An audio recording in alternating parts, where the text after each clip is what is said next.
आदम की निशानी, एक खुदा की इबादत गाह है बस कमाने का जरिया और बेगुनाहों की कत्लगाह। नमस्कार आदाब साथियों, मैं हूं आपके साथ ज़फ़र हेरेटिक, आपका दोस्त, आपका होस्ट।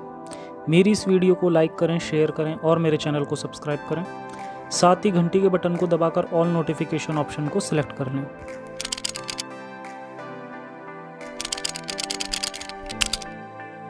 क्या हज करना एक इस्लामिक प्रैक्टिस है या असल में एक कॉपी की गई पेगन प्रैक्टिस है?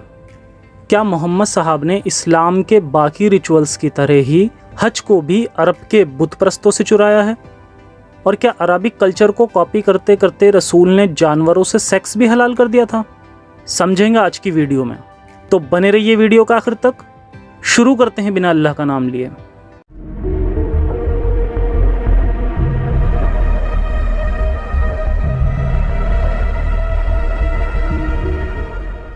इस्लाम, जिसमें दावा किया जाता है कि ये तीसरा और आखिरी अब्राहमिक रिलीजन है, यानी अल्लाह की तरफ से उसके आखिरी नबी मोहम्मद साहब पर नाजिल हुआ और फिर उन्होंने लोगों को इस नए मज़हब की दावत दी। उन लोगों को जो उस ज़माना जाहिलियत के बुत परस्त थे और जो अरब में मूर्तियों की इबादत करते थे। मगर असल में ग्राउंड रियलिटी यह है कि मज़हब इस्लाम को सिर्फ उस वक्त के यहूदियों, ईसाइयों और पैगन्स के कल्चर और उन्हीं के ट्रेडिशन से ही चुराकर नया मज़हब बना दिया गया। जब हम ये सुनते हैं कि मोहम्मद साहब आखिरी शरीयत लाए, तब हम ये भी एक्सपेक्ट करते हैं कि उनकी शरीयत कुछ नई और बाकियों से बेहतर होगी। मगर हकीकत इसके उलट है। इस्लाम में सिर्फ जन्नत में मिलने वाली 72 हूरें और शराब की नदियों की अय्याशियों के अलावा सारा का सारा मटेरियल कहीं ना कहीं से कॉपी पेस्ट मिलता है। और इसी तरह आज हम इस्लाम की 5 बुनियादों में से एक यानी हज के बारे में बात करेंगे कि किस तरह हज में किया जाने वाला एक एक अमल ऑलरेडी मोहम्मद साहब के वक्त से पहले भी एग्जिस्ट करता था, जिसे यहूदी ईसाई तो नहीं मगर अरब के बूत परस्त फॉलो करते थे। यानी ये बहाना भी नहीं दिया जा सकता है कि शायद ये अमल पहले किसी नबी ने भी किया हो। अब देखते हैं हज असल में है क्या। हज के मौके पर मुस्लिम काबे का तवाफ करते हैं, यानी इसके चारों तरफ 7 बार चक्कर लगाते हैं। एहराम नाम का सफ़ेद बिना सिला हुआ कपड़ा पहनते हैं, हजर अस्वाद को चूमते हैं और सही करते हैं, यानी सफ़ा और मरवा नाम के दोनों पहाड़ों के चक्कर लगाते हैं और हज के बाद कुर्बानी करते हैं। बस यही है पूरा हज। ये हर एक अमल मोहम्मद साहब के वक्त से पहले भी अरब में रहने वाले बुत परस्त जो मूर्तियों की इबादत करते थे, वो लोग इस हज को परफॉर्म करते थे और फिर मोहम्मद साहब ने भी इसी काम को हर मुसलमान के लिए फ़र्ज कर दिया। सबसे पहले बात करते हैं काबे की, जो अक्सर आपने देखा होगा, एक क्यूब शेप की बिल्डिंग जिस पर काला कपड़ा लिपटा है। यही वो किबला है जहां रुक करके मुस्लिम दिन में 5 बार नमाज पढ़ते हैं। ये भी अरब के बुत परस्तों की ही देन है। दरअसल ये उनका मंदिर था जिसे खुद वहां के बुत परस्तों ने बनाया था, जहां 360 देवी देवताओं की मूर्तियां रखी थी जिनकी वो पूजा करते थे। मगर इस्लामिक हुकूमत आने के बाद मोहम्मद साहब ने उस मंदिर को मस्जिद में कन्वर्ट कर दिया। आइए अब काबे के इतिहास पर एक नज़र डालते हैं। अकॉर्डिंग टू इस्लाम, काबा दुनिया की पहली इबादत गाह है जो इंसानों के लिए बनाई गई थी और फिर इसके बाद अल्लाह के हुक्म से इब्राहीम नाम के नबी ने इसे दोबारा बनाया इबादत करने के लिए। इब्राहीम, जो कि बाइबल का एक इमेजिनरी कैरेक्टर है जिसके होने का कोई सबूत नहीं है, और इस बात का तो ज़रा भी नहीं कि इब्राहीम नाम का कोई शख्स कभी अरब में आया हो और काबे को दोबारा तामीर किया हो। ना कोई हिस्ट्रिकल, ना साइंटिफिक और ना ही आर्कियोलॉजिकल एविडेंस हमें मिलता है। खैर, कुरैश कबीले वाले जो कि इस्लाम से पहले मक्का में राज करते थे, इन्हीं लोगों ने इसे 608 में दोबारा से इसे चिनवाया और अब की बार इसे बनाने में लकड़ियों का इस्तेमाल किया गया। इसका एक दरवाज़ा बनाया गया और छत भी बनाई गई। मोहम्मद साहब भी इसी कबीले से ताल्लुक़ रखते थे और उनके दादा यानी अबू मुत्तलिब ही इस काबे की देखरेख करते थे। सन 620 में नबी मक्का से मदीना भाग गए थे क्योंकि यहाँ उनके इस्लाम के प्रचार और उनके बुत परस्ती के अपमान करने को लेकर बहुत विरोध हुआ था। 624 में नबी ने इसे किबला घोषित कर दिया और नमाज की डायरेक्शन इसकी तरफ हो गई, जो कि पहले जेरूसलम की तरफ होती थी, जो कि यहूदियों का किबला था।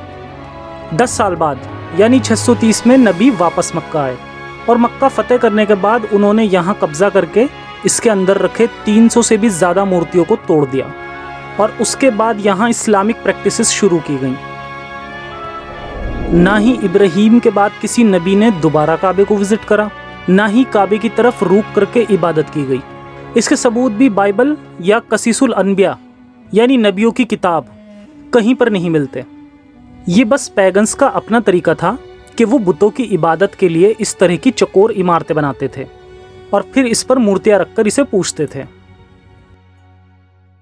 اب کچھ ایسے فیکٹس پر ثبوتوں کے ساتھ روشنی ڈالتے ہیں کہ کیسے نبی نے حج کی پریکٹس کو یونیک بنانے کی کوشش کی۔ نمبر 1، پہلے سے موجود دوسرا کعبہ۔ عرب میں اس وقت بھی ایک سے زیادہ کعبے تھے، جس میں سے یمن کے اس کعبے جسے ذل الخلصہ کہا جاتا ہے، نبی نے اپنے ایک صحابی کو بھیجا اور اس کعبے کو ڈھانے کے لیے بول دیا تاکہ ان کے کعبے کے علاوہ اور کوئی دوسرا کعبہ نہ بچے۔ صحیح بخاری 4355، زریر کہتے ہیں مجھ سے رسول نے فرمایا کہ ذل الخلصہ سے مجھے کیوں نہیں بے فکری دلاتے۔ پھر میں گھڑ سواروں کو لے کے کعبے کو ڈھانے کے لیے نکل گیا، اور جو کعبہ مکہ میں تھا اس کو رسول پہلے ہی اسلامک کعبے میں کنورٹ کر چکے تھے اور وہاں رکھی 360 مورتیوں کو توڑ چکے تھے، جس کا ثبوت یہ حدیث ہے۔ نبی کریم فتح مکہ کے دن جب مکہ میں داخل ہوئے تو خانہ کعبہ کے چاروں طرف 360 بت تھے اور آپ کے ہاتھ میں ایک چھڑی تھی جس سے آپ ان بتوں پر مارنے لگے۔ مطلب اسلام میں آپ دوسرے مذہب پر بلاسفیمی آرام سے کر سکتے ہیں، مگر کوئی اسلام پر پوزیٹیو کرٹیسزم بھی کرے تو اسے برداشت نہیں کیا جاتا۔ قبلے کا بدلاؤ۔ مسلمانوں کا پہلا قبلہ بیت المقدس تھا۔ جب محمد صاحب نے دعویٰ کر کے وہ ایک ہی رات میں مکہ سے جیروسلم اور پھر جنت کا سفر کر لیا اور وہاں سے نماز جیسی عبادت لائے، جس کو ادا کرنے کے لیے پہلے روخ جیروسلم کی طرف کرتے تھے کیونکہ یہودی بھی وہیں روک کر کے عبادت کرتے تھے، مگر پھر یہودیوں کی مخالفت کرنے کے چکر میں انہوں نے کعبے کو نیا قبلہ بنا لیا۔ اب دیکھتے ہیں وہ ریچولز جو پیگنز فالو کرتے تھے اور محمد صاحب نے اسے اسلام میں بھی الو کر دیا۔ طواف۔ ایک حدیث سے پتہ چلتا ہے کہ لوگ کعبہ کا طواف کرتے تھے اور کچھ تو ننگے ہو کر طواف کرتے تھے، مگر انہیں روک دیا گیا۔ اب ان کی جگہ مسلم اس جگہ طواف کرتے ہیں۔ اس کا بھی ثبوت ہمیں اس حدیث سے ملتا ہے، یعنی یہ عمل پیگنز کا چرایا گیا ہے۔ نمبر 2، سعی۔ اب دیکھتے ہیں حج کا ایک اور عمل جسے سعی کہتے ہیں، یعنی صفا اور مروہ نام کے 2 پہاڑوں کے چکر لگانا۔ ایک حدیث میں اسے پرانے زمانے کی جاہلیت بتایا گیا، یعنی یہ بھی پیگنز کے کلچر کا حصہ تھا، اور پھر محمد صاحب نے اس کو بھی حج کرنے کے لیے ایک کنڈیشن بنا دی اور یہ آیت نازل ہوئی، یقیناً صفا اور مروہ اللہ کی نشانیوں میں سے ہیں، لہٰذا جو شخص اللہ کے گھر کا حج یا عمرہ کرے اس کے لیے کوئی گناہ کی بات نہیں کہ وہ ان دونوں پہاڑیوں کے بیچ سعی کر لے، یعنی تیزی سے پھیرا لگا لے۔ اس وقت کے مسلموں کو پتا تھا کہ یہ بت پرست مشرکوں کا طریقہ ہے، اس لیے پہلے تو وہ اس عمل کو کرنے سے رک گئے، مگر قرآن کی اس آیت کے بعد انہوں نے بھی طواف کرنا شروع کر دیا۔ پتھروں کی پوجا۔ ایک حدیث سے یہ کلیئر ہوتا ہے کہ پتھروں کی پوجا اور ان کا طواف یعنی ارد گرد گھومنا بھی پیگنز کا ہی کلچر تھا۔ اس کو تھوڑا سا بدل کر اسے کس کرنا کر دیا گیا، یعنی کعبہ میں لگا پتھر حجر اسود۔ اس پتھر کا اتہاس بھی بہت دلچسپ ہے، جس پر میں جلدی ہی ایک ڈیٹیل ویڈیو لاؤں گا۔ دراصل اس پتھر کی سٹوری بھی ابراہیم سے جڑی ہے کہ ابراہیم نے ہی اس جنت سے اترے پتھر کو یہاں لگوایا تھا، اور اس لیے ہی اسے بوسہ دیا جاتا ہے، یعنی کس کیا جاتا ہے۔ انفیکٹ عمر نے بھی اس پتھر کو مجبوری میں ایکسیپٹ کیا تھا، جو اس حدیث سے کلیئرلی پتہ چلتا ہے۔ نمبر 4، حاجیوں کا ڈریس کوڈ، اور اسی طرح احرام نام کا ایک سفید بنا سلا ہوا کپڑا پہننا جو مکہ کے مشرک پہن کے حج کرتے تھے، جو کہ ہمیں اسلام کی ہی ایک حدیث سے پتہ چلتا ہے۔ پوائنٹ نمبر 5، قربانی۔ قربانی میں صرف اتنا بدلاؤ کیا گیا کہ پہلے عربین لوگ بلی دیتے تھے اور بعد میں اسے قربانی کر دیا گیا۔ اتنا ہی نہیں، عربک کلچر میں اسلام سے پہلے جانوروں کے ساتھ سیکس کرنا بھی عام بات تھی، اور محمد صاحب نے بھی اسے الاؤڈ کر دیا تھا، لیکن آج اسے چھپانے کی کوششیں ہوتی ہیں اور حدیثوں کے مطلب بدل دیے جاتے ہیں۔ ذرا اس حدیث کو پڑھتے ہیں۔ عبداللہ بن عباس رضی اللہ عنہ کہتے ہیں کہ جو چوپائے سے مطلب 4 پیر کے جانور سے جمع کرے مطلب سیکس کرے، اس پر حد نہیں ہے۔ اس پر حد نہیں ہے کا سیدھا مطلب یہ ہے کہ اس کے لیے کوئی سزا مقرر نہیں ہے، اور کیوں نہیں ہے اس کا سیدھا ریزن یہ ہے کہ یہ ایک پرانی پریکٹس تھی جسے بنا سزا مقرر کیے چھوڑ دیا گیا، اور اس کا انڈائریکٹ مطلب یہی ہے کہ 4 پیر کے جانوروں سے سیکس کرنا الاؤڈ ہے۔ حالانکہ صفائی پیش کرنے والے کہہ سکتے ہیں کہ ایک حدیث موجود ہے जिसमें लिखा है कि किसी शख्स को अगर जानवरों के साथ हम बिस्तर करते पाओ तो उस शख्स को और जिस जानवर के साथ किया गया हो दोनों को कत्ल कर दो। पहली बात कि अगर ये ठीक भी है तो उस जानवर की क्या गलती, और दूसरा कि मेरी नज़र में ये इस्लाम की एक कॉन्ट्राडिक्शन से ज़्यादा कुछ नहीं है, क्योंकि फ़िक़ा की किताबों में यानी इस्लाम के जो अलग अलग फ़िरके हैं उनकी जो किताबें हैं उनमें भी ये बात डिटेल में आई है कि जानवरों के साथ सेक्स करने पर कोई सज़ा नहीं है। इन किताबों पर भी बहुत जल्दी मैं डिटेल वीडियो लाऊंगा। तो ये थी सच्चाई इस्लामिक हज की।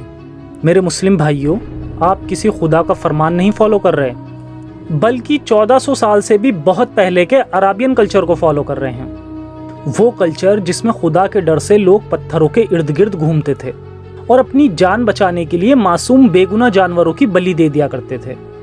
आप भी वही कर रहे हैं, बस कुछ लोगों के प्रोपेगेंडा के हिसाब से।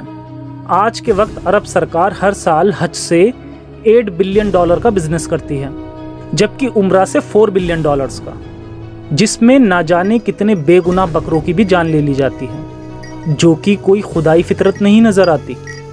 क्या हमें इस्लाम की ये प्रैक्टिसेस बस इसलिए फॉलो करनी चाहिए क्योंकि हम मुस्लिम घर में पैदा हुए? लॉजिकल बनिए, प्रैक्टिकल बनिए और मुसलमान ना बन के एक इंसान बनिए, और इस्लाम को अपना सहारा ना बनाकर साइंस को अपना सहारा बनाइए। मज़हब इंसान को वक्त में बहुत पीछे ले जाते हैं, तरक्की करने से रोकते हैं और लोगों की सोच को लिमिटेड कर देते हैं।